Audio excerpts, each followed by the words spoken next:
kita untuk ditaburi oleh kebenaran firman Tuhan. Kami bersyukur Tuhan Yesus buat kesempatan, buat waktu yang masih Tuhan boleh berikan kepada kami untuk kami boleh ada saat ini Tuhan. Kami yakin ya Bapa, bukan karena kehebatan kami, tapi semuanya karena kemurahan Tuhan dalam kehidupan kami. Berkati hamba-Mu ya Bapa yang akan memberitakan kebenaran firman-Mu ya Bapa. Dengan bahasa yang sederhana Tuhan Yesus kami boleh menerimanya Tuhan, untuk kami berakar dan bertumbuh di dalam Engkau ya Bapa. Terima kasih Tuhan. Ini hati kami ya Bapa. Kami siapkan untuk menerima kebenaran firman-Mu.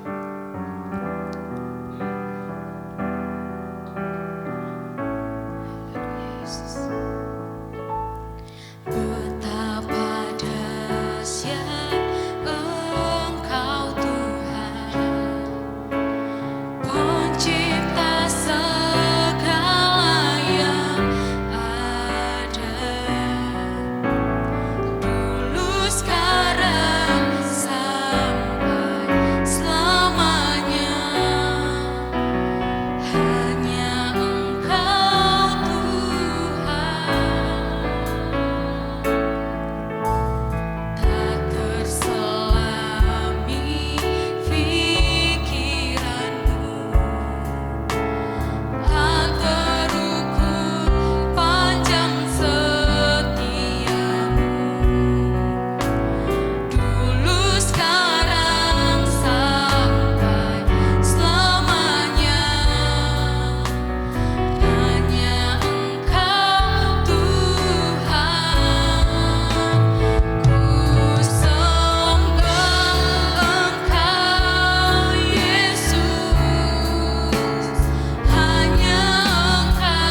berterima kasih untuk kesempatan yang Tuhan kasih buat kami pagi ini untuk kami bisa duduk di hadapan hadirat-Mu.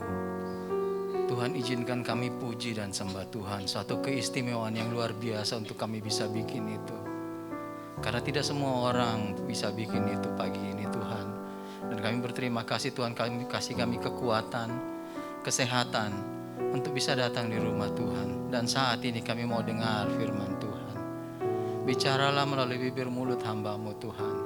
Bicaralah dan terjemahkan itu ke dalam hati kami masing-masing. Dengan Roh Kudus yang penuh dengan kuasa bekerja, mengatakan sesuatu, dan kami percaya bahwa firman ini sanggup untuk mendidik kami. Kami percaya bahwa firman ini sanggup mengubah kelakuan yang buruk, sanggup mengajar kami untuk hidup dalam jalan-jalan Tuhan. Karena itu berbicaralah Tuhan, kami siap dengarkan. Dalam nama Tuhan Yesus Kristus kami sudah berdoa, amin. Silakan duduk. Shalom saudara-saudara, ketemu lagi.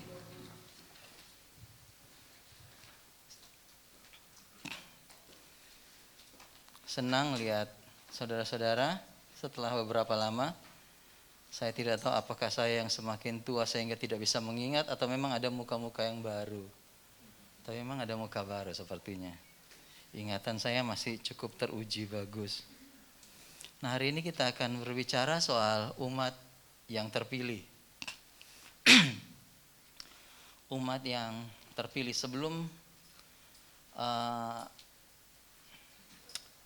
kita bicara soal tema ini, saya mau bawa kita ke dalam Keluaran pasalnya yang ke-19 ayat yang ke-5 sebagai ayat pembuka kita.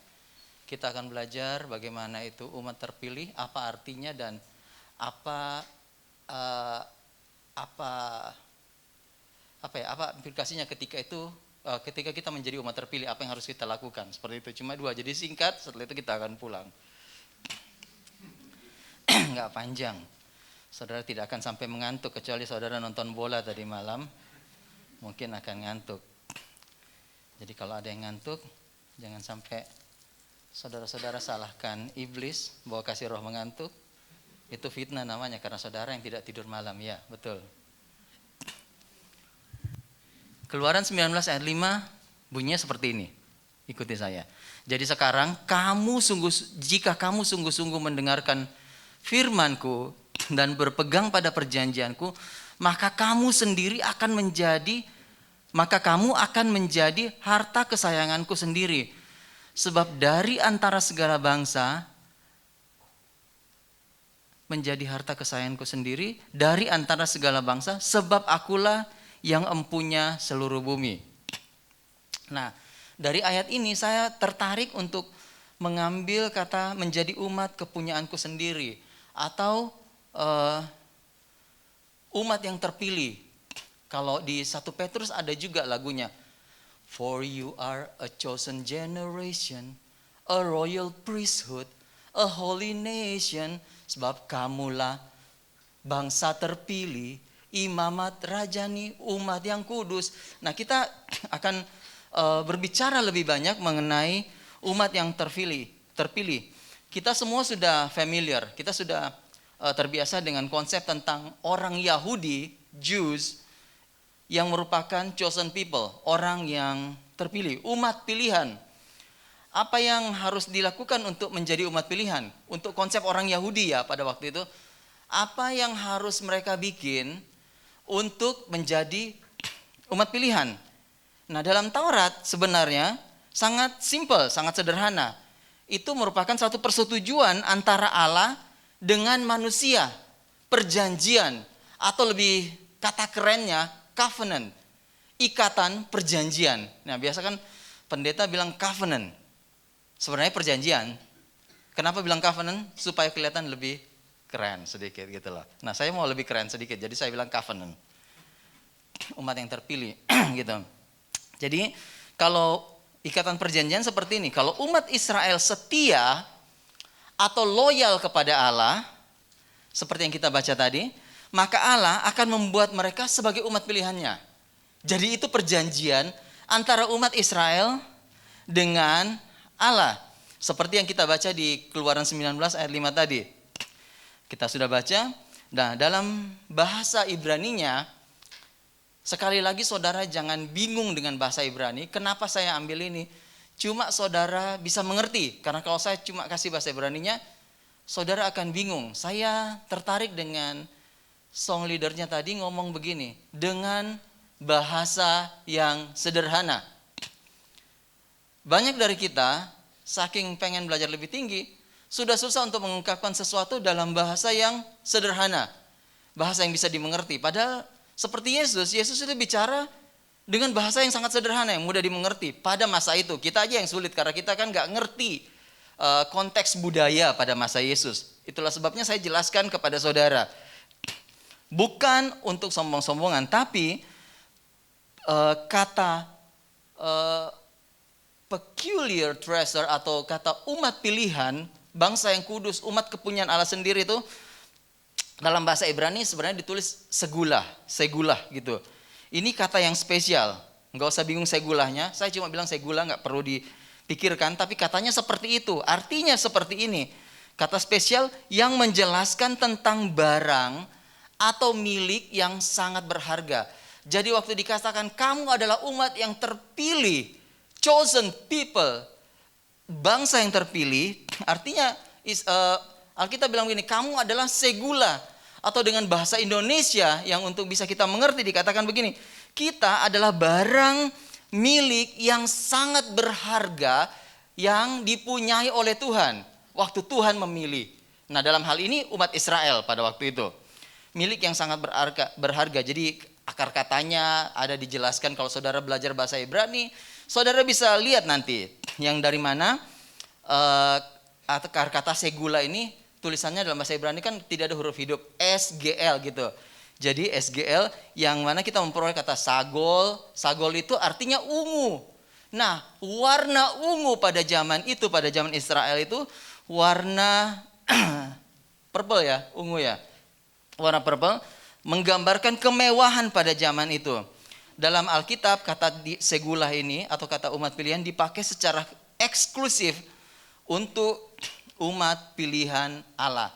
Dan itu juga dipakai oleh Petrus. Waktu dia menjelaskan 1 Petrus sekian itu, nanti kita baca bahwa kamulah bangsa yang terpilih. Dipakai kata segula. Nah, waktu orang Israel dan waktu kita menjadi umat terpilih, itu berarti bukan cuma menyandang gelar itu. Seperti kalau ada seseorang yang pakai kata, apa gelar bangsawan di Jawa ya? Kalau di Makassar, Bugis, Andi. Kalau Raden, oke. Seperti kalau seseorang menyandang gelar Raden, pasti ada kewajiban-kewajiban yang harus dijalankan sebagai seorang pangeran atau sebagai seorang bangsawan. Seperti apa? Seperti jalannya harus teratur, perkataannya harus nice, harus sopan, dan sebagainya, dan sebagainya. Ada begitu banyak hal. Nah, sama dengan umat terpilih ini, kadang-kadang kita berpikir kenapa Tuhan turunkan Taurat untuk orang Israel. Sebenarnya tujuannya adalah untuk mengatur tingkah dan langkah orang-orang yang disebut dengan umat pilihan. Supaya tidak salah jalan, supaya tidak liar. Karena dalam kitab perjanjian lama juga, saudara bisa googling nanti, dikatakan begini, kalau tidak ada wahyu, maka menjadi apa? Liarlah rakyat. Artinya begini, kalau tidak ada peraturan, tidak ada aturan, maka kita ini menjadi liar. Dan kita sendiri harus menyadari diri kita, kalau kita tidak diatur, kita liar seperti binatang. Karena bawaan kita adalah manusia yang berdosa.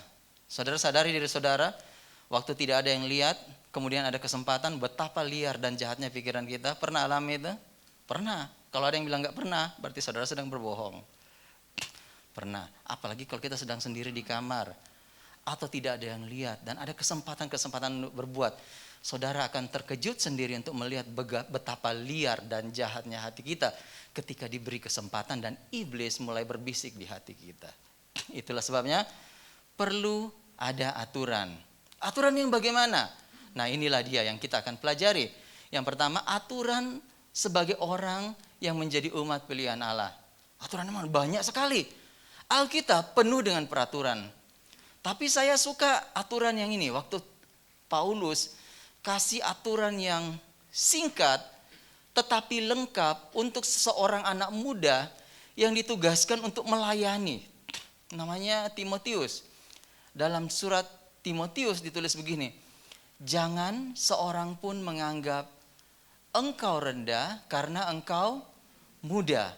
Jadilah teladan dalam perkataanmu, dalam tingkah lakumu, dalam kasihmu, dalam kesetiaanmu, dan dalam kesucianmu. Tadi saya catat, kok nggak ada lagi. Saudara lihat tuh, betapa cepatnya pikiran kita ini berubah. Saya catat loh ayatnya. Dan saya coba ingat, saya nggak tahu. Tapi saya ingat tulisannya seperti itu. Di 1 Timotius sekian. Gitu. Jangan seorang pun menganggap engkau rendah karena engkau muda. Jadilah teladan bagi orang-orang percaya. Coba ingat, dalam perkataanmu, dalam tingkah lakumu, dalam kasihmu, dalam kesetiaanmu, dan dalam kesucianmu. Saudara lihat, ada 5 hal yang Paulus kasih. Sepertinya cuma 5. Kok masa 5 poin? Bangsa yang besar, umat yang kudus kepunyaan Allah, kok cuma diatur oleh 5 poin ini? Saya waktu menyelidiki ini, saya melihat bahwa ternyata 5 poin ini merangkum begitu banyak hukum dalam kitab Taurat. Kalau kita lihat satu-satu, saudara-saudara, tidak akan habis kita membahas kelima nasihat Paulus untuk Timotius ini. Seorang pendeta muda yang diutus untuk melayani di tempat di mana para penyembah berhala masih berdiam, orang-orang yang suka berantem masih hidup, jemaatnya bukan jemaat yang teratur. Dan dikasih 5 ini. Lalu kita lihat bagaimana dengan diri kita sendiri. Gitu. Aturannya apa sebagai umat yang terpilih? Yang pertama, perkataan.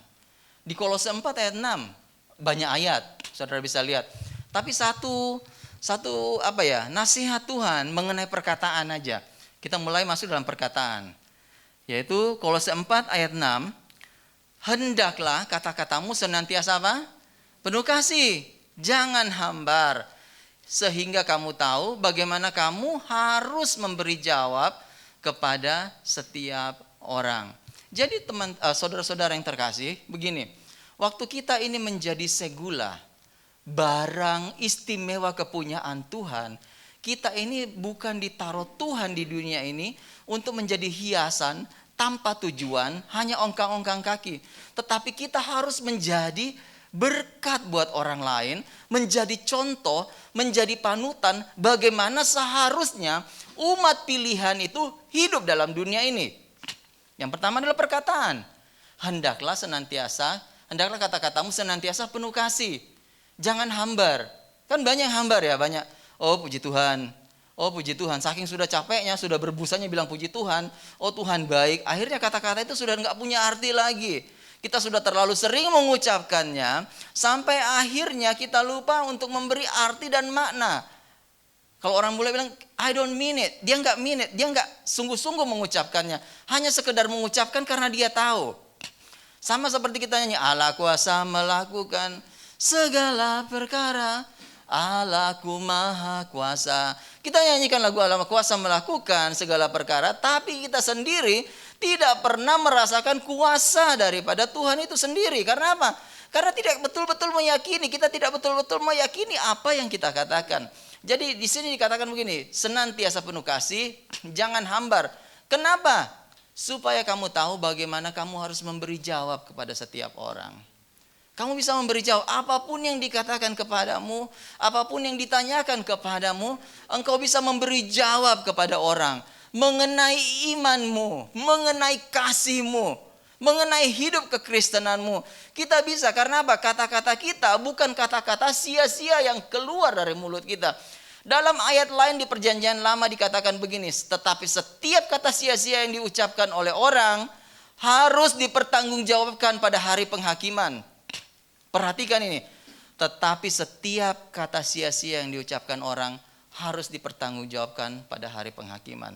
Jadi kalau saudara mau berkata-kata sebagai umat pilihan Tuhan, mulai berpikir, apakah kata saya ini sia-sia atau kata yang penuh makna? Karena dikatakan setiap kata sia-sia tidak akan lewat begitu aja. Tuhan simpan dan saudara harus bertanggungjawabkan pada hari penghakiman. Saudara bisa lihat rekamannya karena saya yakin direkam. Nanti ayatnya saudara cari sendiri, bisa di Google. Google sangat menolong kita mengenai kata sia-sia ini. Tapi yang saya ucapkan adalah ayat yang memang ada dalam Alkitab, bukan ayat karangan saya sendiri. Lalu nasihat kedua, dalam tingkah lakumu. Setelah perkataan tadi, jadilah teladan dalam apa? Dalam tingkah laku. Kenapa kita harus jadi teladan dalam tingkah laku? Karena di 2 Korintus 3 ayat 2 dan 3 berkata seperti ini.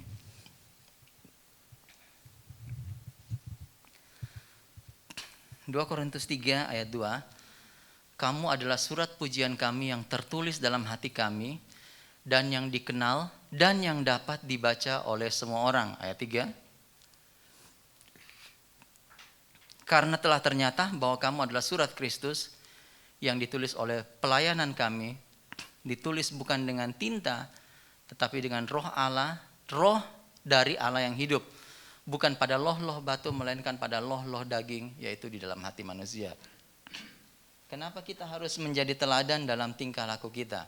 Karena kita ini adalah surat Kristus yang ditulis dan dapat dibaca oleh semua orang yang melihat kita. Hidup kekristenan itu seperti hidup di dalam akuarium atau rumah kaca, di mana semua orang bisa melihat kehidupan kita. Kalau saudara pasti mengerti hukum dunia ini, kalau ada kebaikan jarang orang bicarakan, tapi kalau ada keburukan satu dunia bisa dengar. Nila setitik merusak susu sebelanga. Rumah kaca kita diperhatikan. Saya jadi ingat rumah kaca itu waktu saya berapa puluh tahun yang lalu ada di sekolah Alkitab di lereng Lawu. Kalau ibadah itu kan di sini panggung di tengah, laki-lakinya sebelah sana, perempuannya sebelah sini. Gak boleh berdekatan, tidak boleh saling lihat-lihatan. Tapi tetap manusia pintar, kadang-kadang tulis surat dijatuhin. Cuma kalau kita memutuskan untuk pacaran, ini di Tawamangu tahun 98, berapa ya saya lupa, berapa puluh tahun yang lalu. Kita memutuskan untuk pacaran, boleh. Pertemuannya hari Minggu, habis ibadah. Saudara tahu pertemuannya di mana? Dalam ruangan yang seluruh dindingnya adalah kaca. Semua orang bisa lihat saudara pacaran. Makanya saya putuskan tidak pacaran, karena saya tidak suka dilihat orang waktu gitu. Tapi begini, waktu kita hidup dalam rumah kaca, tidak ada yang bisa disembunyikan. Tidak ada yang bisa kita simpan. Di dunia sekarang ini apa sih yang tidak viral, saudara-saudara? Sedikit-sedikit viral. Semua kelakuan yang kecil, yang besar, bahkan ada yang tidak viral diviralkan gitu loh. Ada yang sengaja mengumbar aibnya supaya menjadi viral. Dan saya heran ada orang yang seperti itu. Artinya begini saudara-saudara, semua orang memperhatikan kehidupan kita. Tidak ada yang terlepas dari pengamatan orang. Itulah sebabnya kita harus menjadi teladan dalam tingkah laku kita. Karena kita diamat-amati, kita ini surat Kristus. Waktu orang baca hidup kita, seharusnya orang baca Kristus. Waktu orang baca kita dan orang tidak baca Kristus, berarti kita ini sedang tidak menjadi surat terbuka dari Kristus. Itulah sebabnya sekarang kita bisa mengerti. Sekarang saya tahu kenapa hidup saya harus sedemikian hati-hatinya. Supaya saya menjadi teladan bagi orang yang melihat kehidupan saya. Ada begitu banyak kesaksian, tapi saya tidak mau bersaksi karena saya sedang berkhotbah. Gitu. Khotbah bukan kesaksian dan kesaksian bukan khotbah. Jadi untuk orang yang sedang belajar teologi, jangan sampai waktu saudara berkhotbah saudara pakai itu untuk kesempatan bersaksi. Karena itu beda. Khotbah adalah memberitakan tentang Kristus, dan bersaksi itu memberitakan apa yang Kristus buat hidup saudara, dan saudara nebeng kemuliaan di situ. Betul? Seolah-olah Tuhan lebih sayang pada saudara. Iya, ada dong rasa bangganya. Tuhan sudah bikin ini buat saya. Kenapa? Karena saya suci, karena saya kudus. Wow, seperti itu. Ya enggak. Insya Allah enggak seperti itu. Nah, tapi pada dasarnya saya mau bilang begini, tingkah laku kita jadilah berkat. Jadi sebelum bertindak, pikir dulu. Pikir matang-matang sebelum kita bertindak. Supaya kita tidak menjadi batu sandungan buat orang lain. Supaya tindakan kita itu orang bisa lihat, wah, dia seperti itu, pengikut Kristus ternyata seperti itu. Saya pengen seperti dia. Saya mau seperti dia. Tanpa perkataan, orang-orang bisa dimenangkan oleh perbuatan dan tingkah laku kita. Karena kita menunjukkan diri kita adalah surat Kristus yang terbuka. Kita tidak perlu ngomong sampai berbusa. Kita tidak perlu capek-capek ngomong sampai mulut kita pegel. Tapi begitu orang lihat hidup kita, orang dimenangkan untuk kerajaan Tuhan. Dan itu betul, karena Yohanes bilang begini, aku berdoa, Yesus berdoa begini, aku berdoa Bapa supaya mereka ini menjadi satu, supaya dunia melihat bahwa engkau dan aku satu. Dengan demikian menarik banyak jiwa datang kepada Tuhan. Salah satu sarana penginjilan yang paling efektif adalah waktu gereja itu menjadi contoh bersatu dalam kasih. Biarkan dunia membaca saudara seperti itu. Hal berikutnya, dalam perkataanmu, dalam tingkah lakumu, dalam kasihmu. Nah, makin susah nih levelnya. Makin susah. Seperti main game Game of Thrones. Levelnya makin naik, makin susah. Dalam perkataanmu masih enak. Tingkah laku masih enak. Nah, sekarang dalam kasih. Tentu saudara sudah mengerti dalam 1 Korintus 13 ayat 4 dan 7. Kasih itu bagaimana. Karena itu sudah dibikin lagu. Kasih pasti lemah lembut, kasih pasti na. Dan ini ajarilah kami ini saling mengasihi. Nah itu jadi core atau inti dari kekristenan saudara-saudara. Kasih itu sabar, kasih itu murah hati, ia tidak cemburu, ia tidak memegahkan diri, ia tidak sombong, gitu. Dan Tuhan sendiri berkata begini, waktu ditanyai, hukum mana yang paling besar? Hukum yang pertama dan terutama adalah apa? Kasihilah sesama manusia seperti dirimu sendiri. Dan ada hukum yang kedua yang dikatakan, bukan level kedua ya, hukum kedua. Dan bukan di bawah lebih rendah, tapi sederajat. Hukum yang kedua yang sama dengan itu, equal dengan itu. Jadi dia tidak ada di bawahnya, tidak ada di atasnya, yaitu kasihilah sesamamu manusia seperti dirimu sendiri. Jadi mengasihi Allah itu equal atau sejajar dengan mengasihi manusia. Ada orang berkata begini, saya mau lebih mengasihi Tuhan daripada mengasihi sesama saya. Padahal hukumnya bilang begini, hukum ini equal. Kalau kita nggak mengasihi manusia, sama aja kita nggak mengasihi Tuhan. Ada di Yohanes diomong seperti itu. Kalau kita tidak mengasihi yang tidak kelihatan, tidak mungkin kita bisa mengasihi yang kelihatan. Pret namanya saudara-saudara. Bohong saudara-saudara. Kalau kita mengasihi Tuhan saja dan tidak mengasihi orang yang ada di sekitar kita, kita tidak bertindak waktu seseorang di sekitar kita butuh pertolongan, itu namanya pret, bukan mengasihi. Itu equal dengan saudara tidak mengasihi Tuhan. Dan itu setara dengan naik satu level lagi, kesetiaan. Dalam perkataanmu, dalam tingkah lakumu, dalam kasihmu, dan dalam kesetiaanmu. Amsal 20 ayat 6. Kalau berbicara soal kesetiaan, saya tidak punya referensi yang banyak, tapi Amsal 20 ayat 6 bilang dengan jelas seperti ini.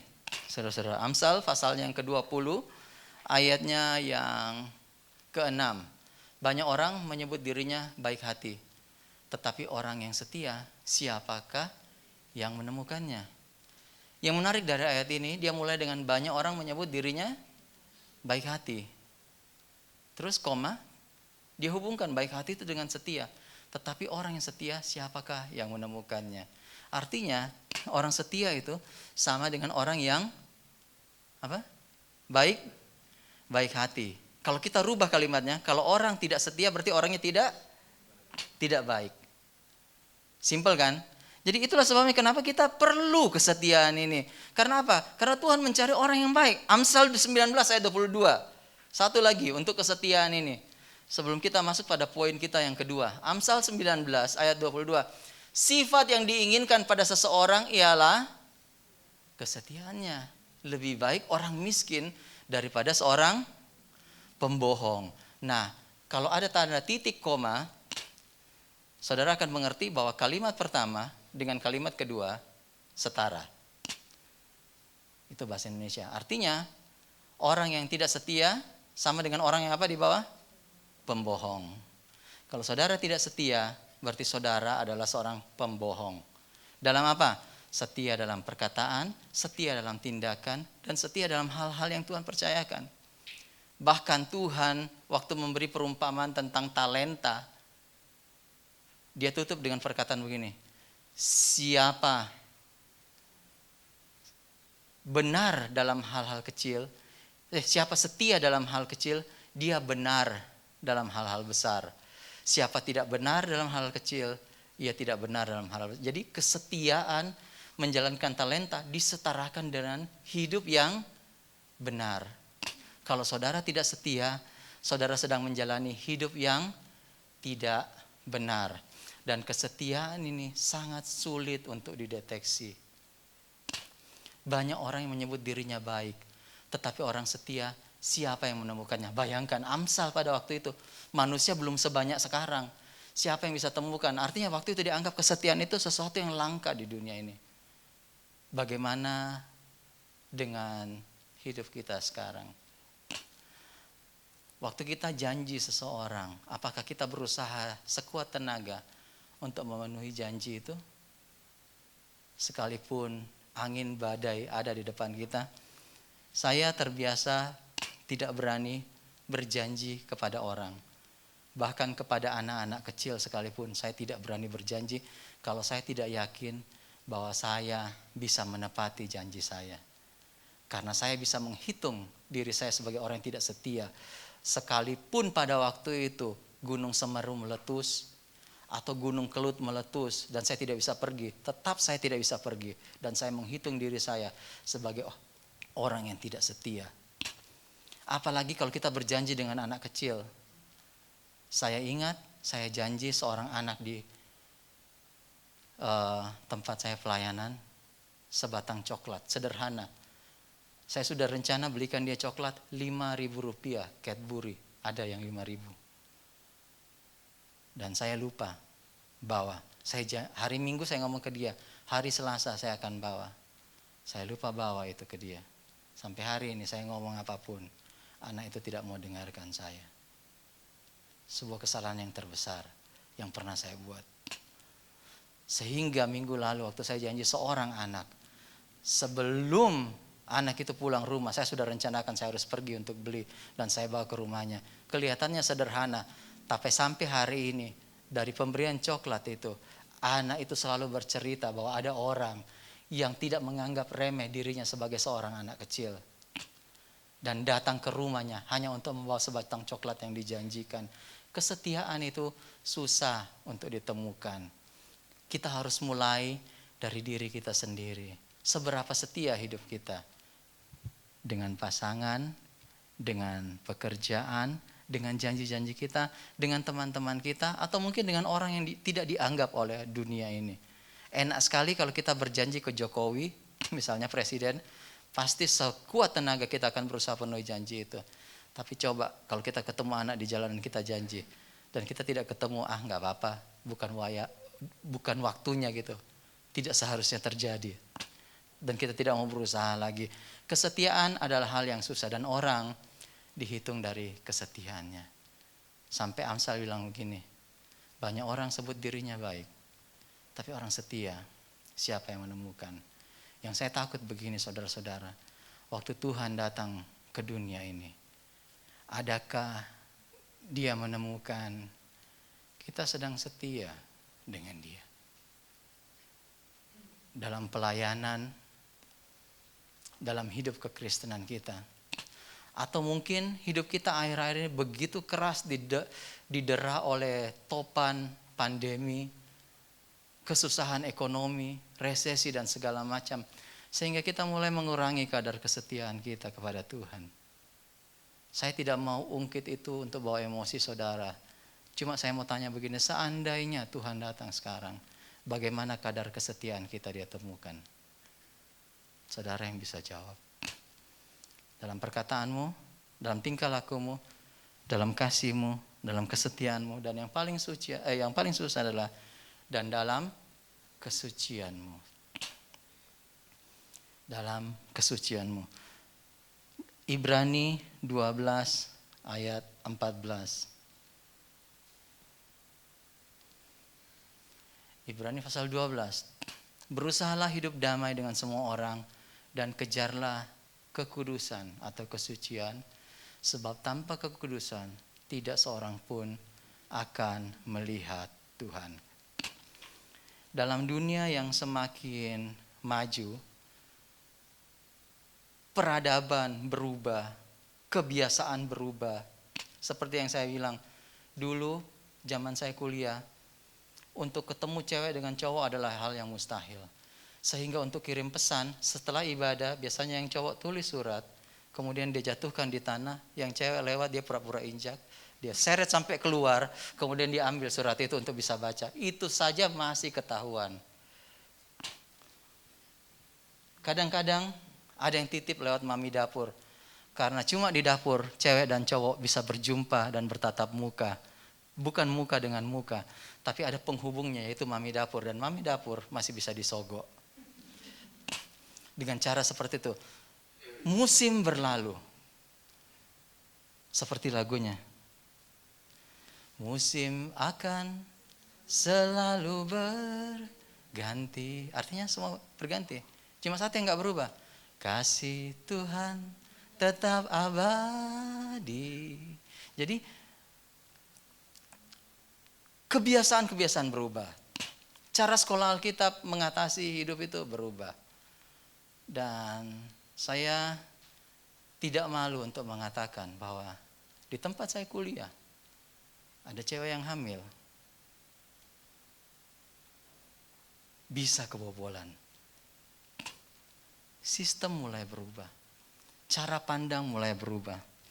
Dan tingkat kesucian mulai dikurangi kadarnya. Cara orang berpacaran mulai berbeda dari zaman-zaman dulu. Tidak pakai injak-injakan lagi. Sekarang ada WA, ada video call, dan semua hal yang tidak pernah kita pikirkan pada zaman tahun 80-an, 90-an sudah bisa saudara temukan pada tahun-tahun ini. Saudara tahu kemana arah saya berbicara. Saudara bukan anak kecil. Yang jadi masalah sekarang, apakah kita bisa jadi teladan dalam kesucian kita menghadapi hidup yang semakin tidak karuan ini? Apakah waktu orang melihat hidup kita, kesucian kita bisa dibaca seperti kesucian yang Tuhan turunkan kepada kita? Puji Tuhan, alhamdulillah kita punya darah Yesus yang bisa kembali menyucikan waktu kita berbuat dosa. 1 Yohanes 1 ayat 9 bilang begini, jika kamu mengaku dosa kamu, maka Ia adalah setia dan adil. Dia bukan cuma ampuni kita, tapi Dia sucikan kita dari segala kejahatan. Puji Tuhan, kita punya darah Yesus yang sampai hari ini belum berubah kuasanya, sanggup menyucikan kita. Tapi bagaimana kita menghidupi kesucian kita dalam dunia ini?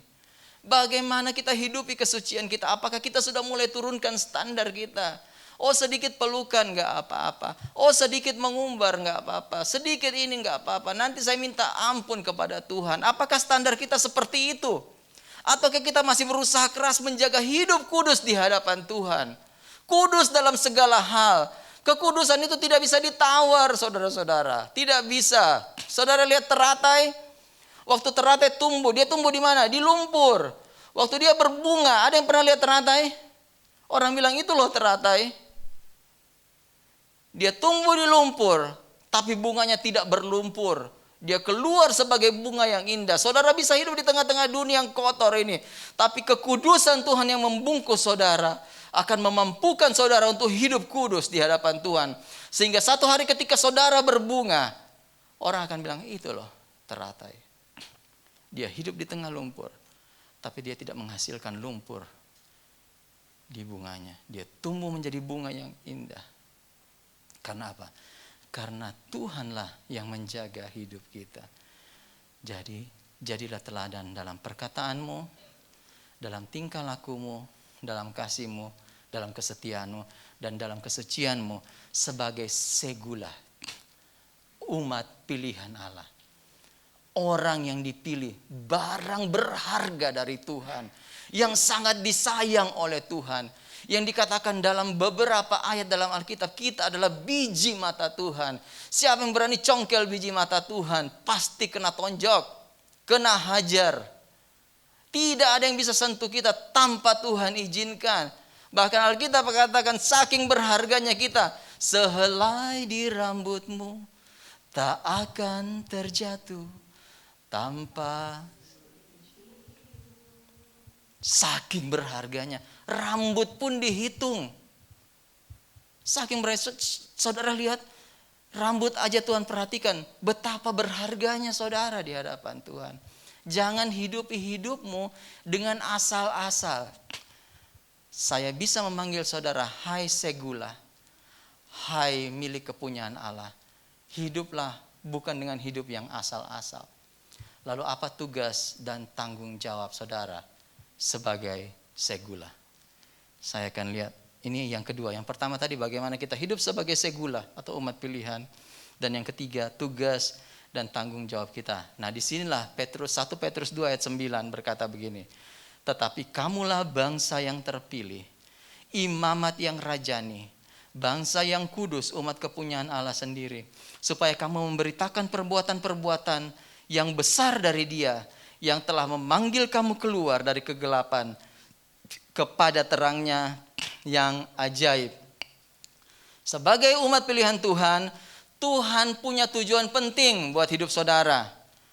Tuhan mempunyai sesuatu yang Tuhan taruh, yaitu misi hidup saudara atau tujuan hidup saudara, dan melaksanakan tujuan dan Tuhan ingin saudara melaksanakan tujuan hidup saudara sampai selesai. Saudara tidak ditempatkan di bumi ini hanya untuk menjadi konsumen, tidak untuk membuang waktu, menjalani kehidupan yang tidak semangat, tawar-tawar, suam-suam kuku. Tuhan punya sesuatu yang unik buat saudara kerjakan.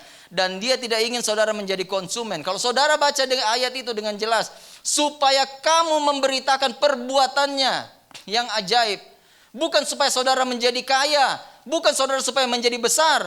Karena menjadi kaya, menjadi besar, punya karunia, itu cuma bonus dari Tuhan.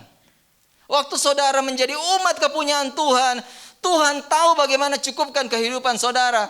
Tapi Tuhan pengen saudara laksanakan misi ini. Tetapi kamulah bangsa yang terpilih, imamat rajani, bangsa yang kudus, umat kepunyaan Allah sendiri. Kamulah Segula itu, barang berharga. Kenapa? Supaya kamu memberitakan perbuatan-perbuatan yang besar dari Dia. Itu tujuan saudara. Itu misi saudara. Yang lain hanyalah aksesoris. Fokus kita adalah memberitakan kerajaan Tuhan. Saudara tahu fokus? Pernah pakai kamera? Terus tiba-tiba blur. Saudara harus fokus dengan sentuh yang mana saudara mau ambil gambarnya. Jadi itu jelas. Dan di sekitarnya jadi blur. Jadi waktu saudara fokus memberitakan firman Tuhan, memberitakan perbuatan-perbuatan yang besar, itulah fokus hidup saudara. Itulah tujuan hidup saudara. Yang lainnya blur. Hanya aksesoris. Kalau ada puji Tuhan. Kalau enggak ada, praise the Lord. Karena Tuhan tahu pelihara kita. Burung pipit, Tuhan jaga. Tuhan kasih makan.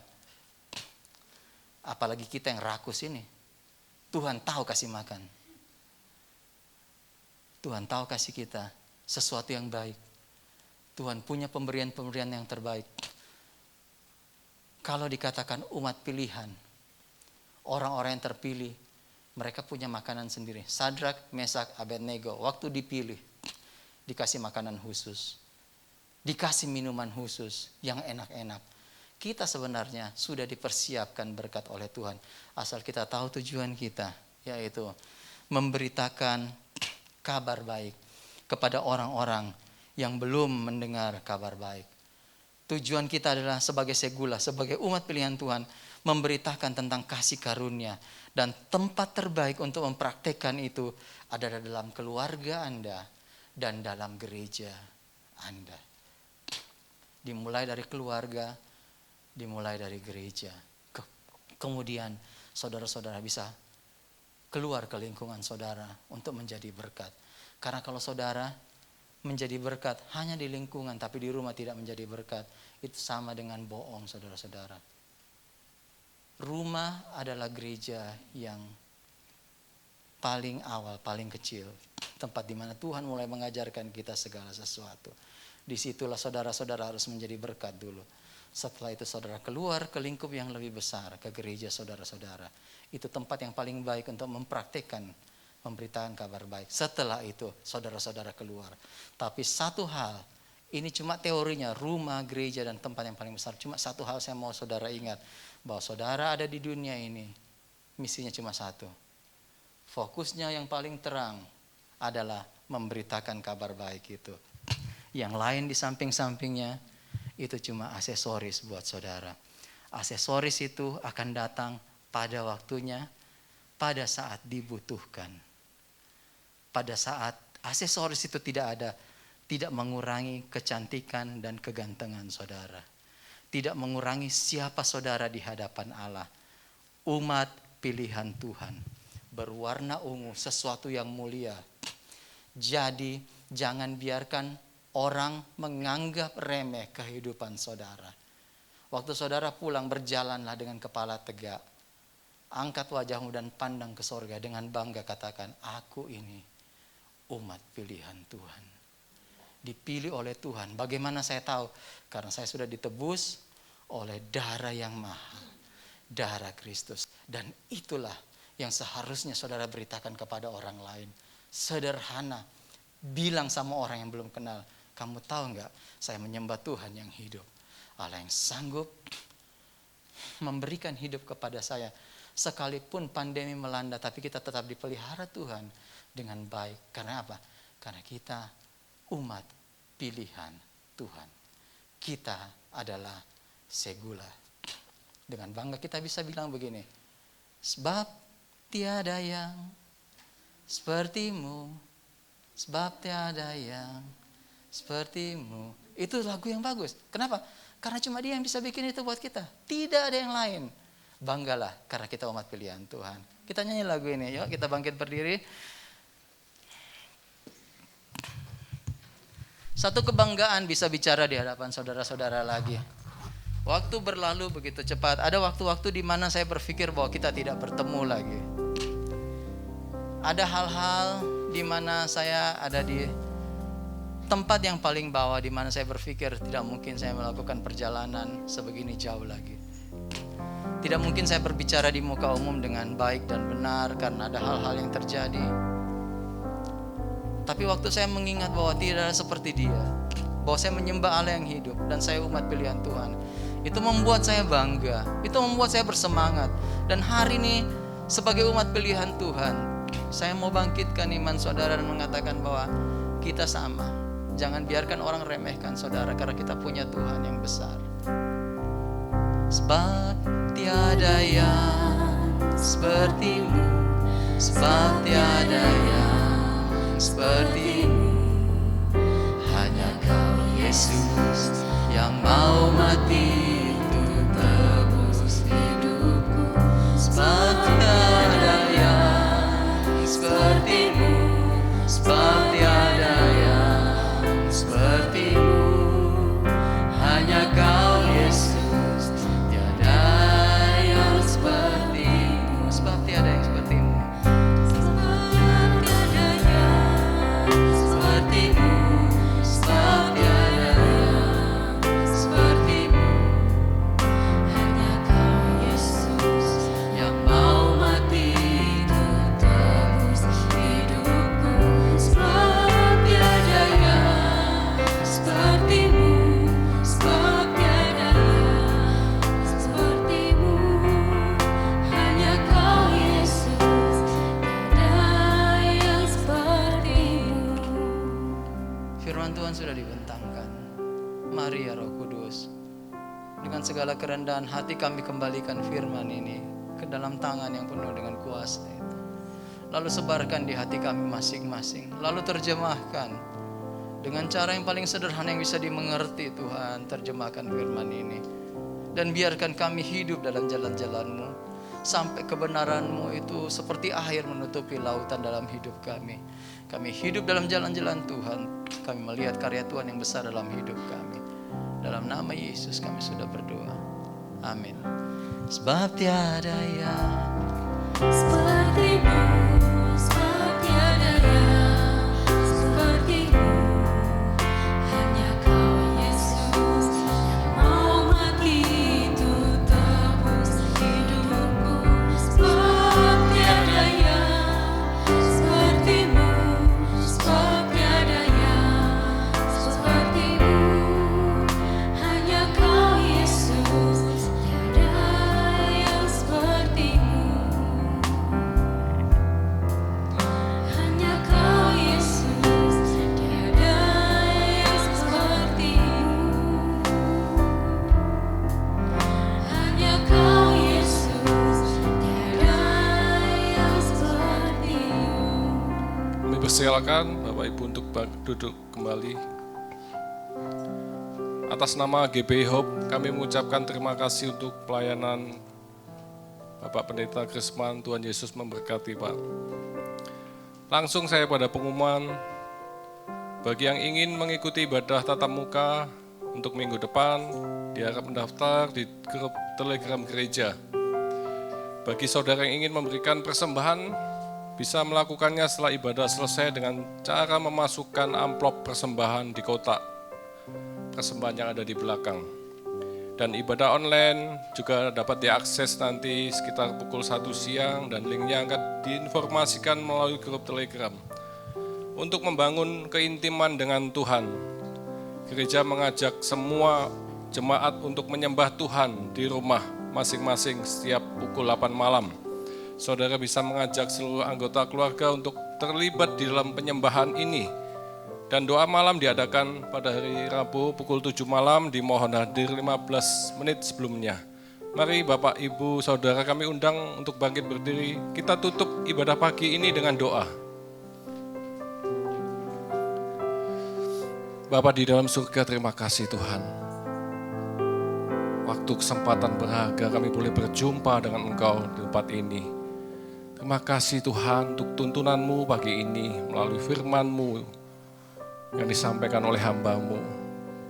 Terima kasih Tuhan Yesus, Engkau yang telah memilih kami.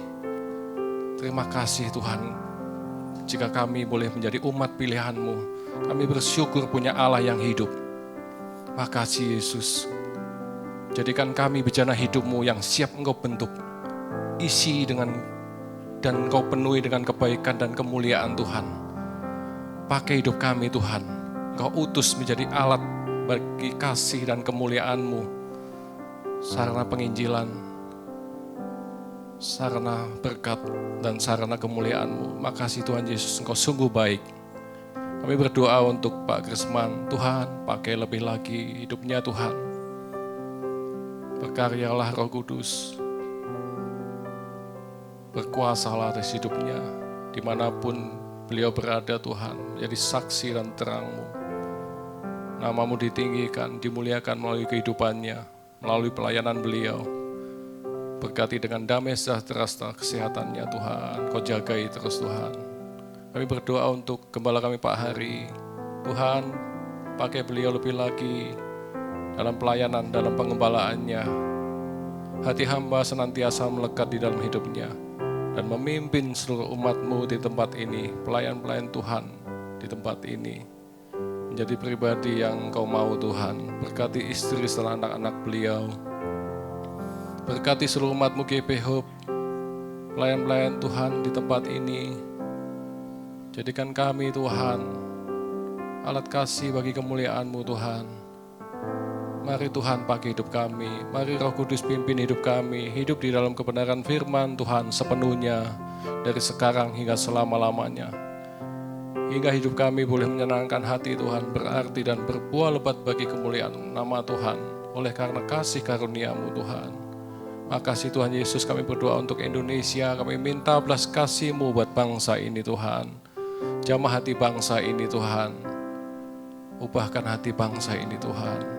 Hujani Indonesia dengan hujan pertobatan serta keselamatan yang daripada-Mu Tuhan. Engkau landa hati bangsa ini dengan kasih-Mu Tuhan. Berkati seluruh pemimpin-pemimpin kami dari yang tertinggi sampai yang terendah Tuhan. Kami minta kebijaksanaan, hikmat ilahi turun atas mereka. Apapun setiap keputusan yang dibuat Tuhan, biarlah semuanya berkeadilan dan mensejahterakan seluruh rakyat Indonesia. Sebentar kami akan pulang, kami akan menerima berkat daripada-Mu Tuhan. Mari jemaat yang kasih Tuhan, kita angkat tangan kita, arahkan hatimu kepada Bapa di surga. Diberkatilah engkau berlimpah-limpah dengan segala yang terbaik dari Allah Bapa di surga. Kasih-Nya yang sempurna di dalam Yesus Kristus, serta kekuatan, pertolongan, dan penghiburan dari Roh Kudus memampukan engkau untuk hidup di dalam segenap kehendak Allah. Kita yang sudah menerima semuanya itu sama-sama kita katakan, amin. Tuhan Yesus memberkati.